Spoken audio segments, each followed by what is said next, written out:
To all my OGs out there, you're gonna dig this piece.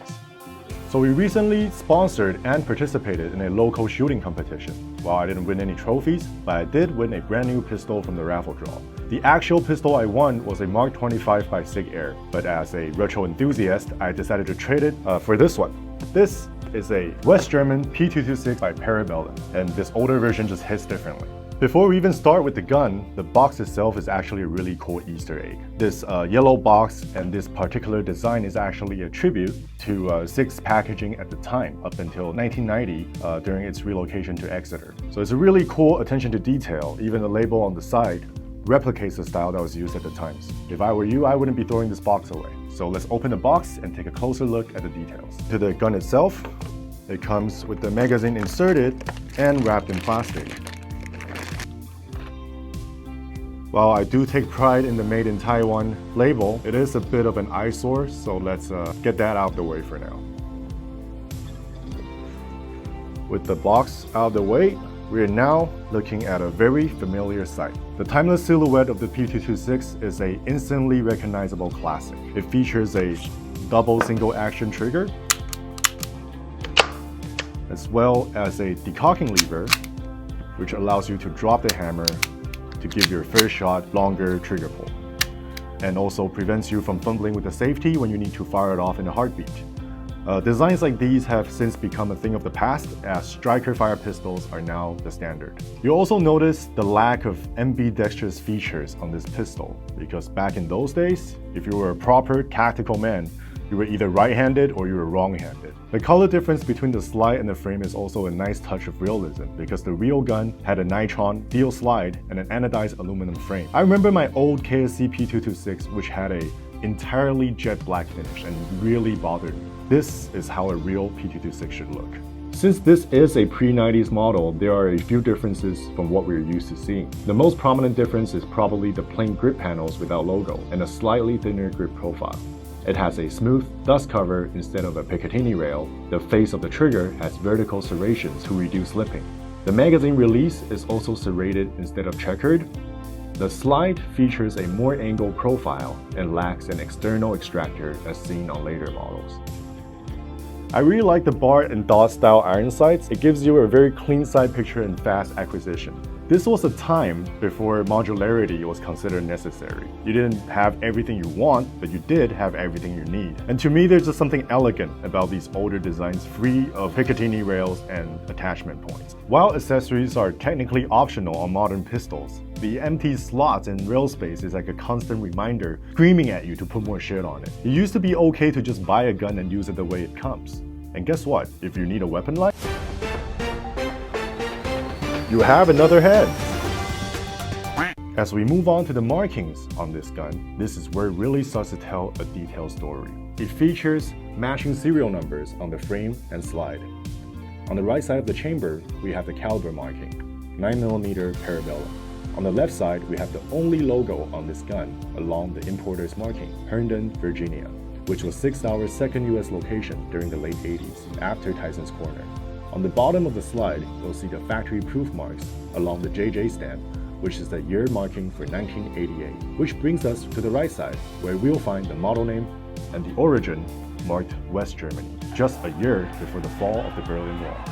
That's enough with the externals and history of this gun. I'm very excited to see how it actually shoots. So let's head to the range and take this gun through its paces. So we're now at the range with our Parabellum P226, and I have my magazine loaded up with 0.25 gram BBs, which is what I usually use for handguns. Now we won't be shooting at any target just yet, but I will be shooting for the black backdrop all the way at the end of this range to get an idea of what the current trajectory looks like and whether or not I need to make any hop-up adjustments.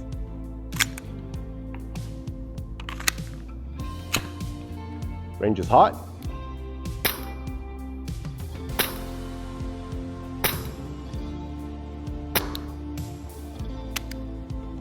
Well, it turns out I don't need to make any adjustments. We are very lucky today.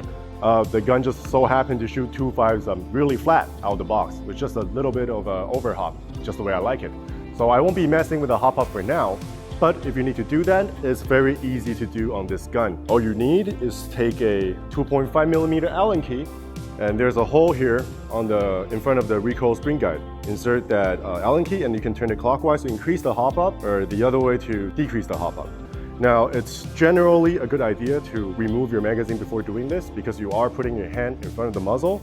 So for the sake of safety, it's better to make sure that the gun is clear. Since I also have some 0.36 gram BBs with me today, and it seemed like there's still a lot of adjustment room for the hop up, I want to find out if the gun can lift up to 0.36 gram BB.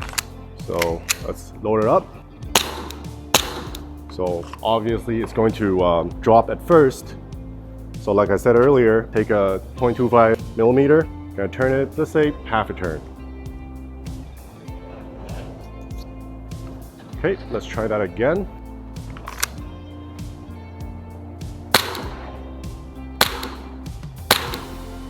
A little bit too much. So let's dial it back a little bit. Maybe a quarter of a turn. Okay, let's try that again.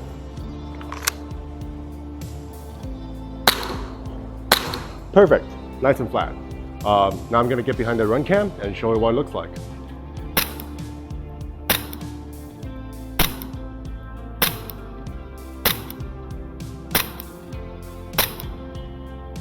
So now we're setting up a simple course of steel targets, and I also have 2 full mags of BBs. Now this is not really a test for anything. I just want to enjoy the gun as I normally would. Now I'm going to engage all of the steel targets, well, not in any specific order. By the time I'm done with it, if I still have remaining ammo, I'm gonna dump 10 rounds of it into this paper silhouette over here so that we can get an idea of what the grouping looks like.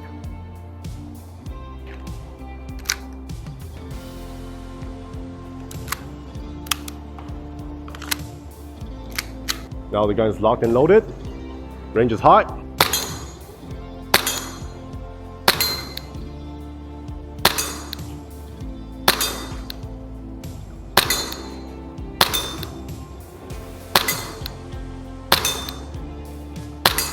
One of the poppers just won't fall.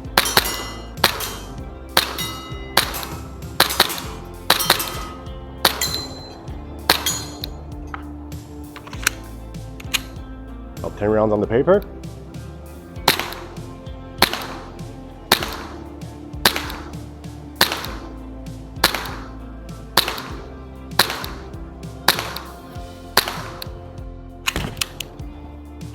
So let's take a look at the paper target. Just go ahead and ignore that headshot on here because that's actually from a test fire from earlier. As you can see, this is a grouping from about 10 meters.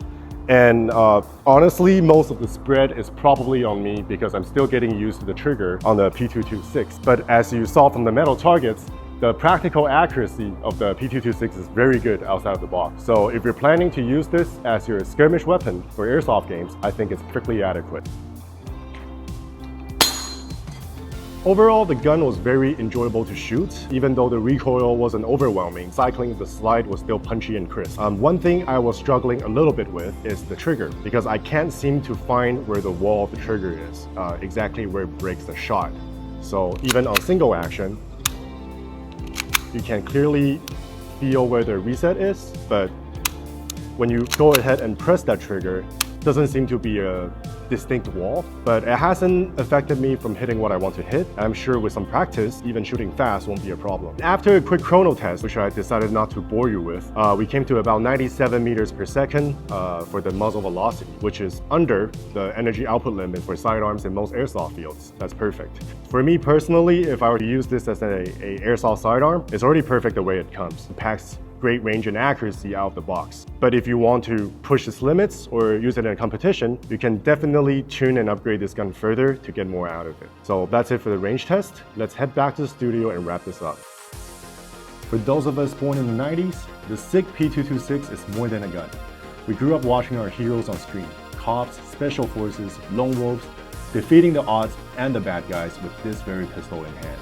The P226 was always there, sleek, reliable, and quietly iconic. More than just movie magic, the P226 is a piece of legendary engineering, the kind that earns its place in collections and history books. Whether you're a collector, an enthusiast, or anyone chasing that cinematic nostalgia, the Parabellum P226 is worth owning. This is Louis from Crossbar Airsoft, signing off.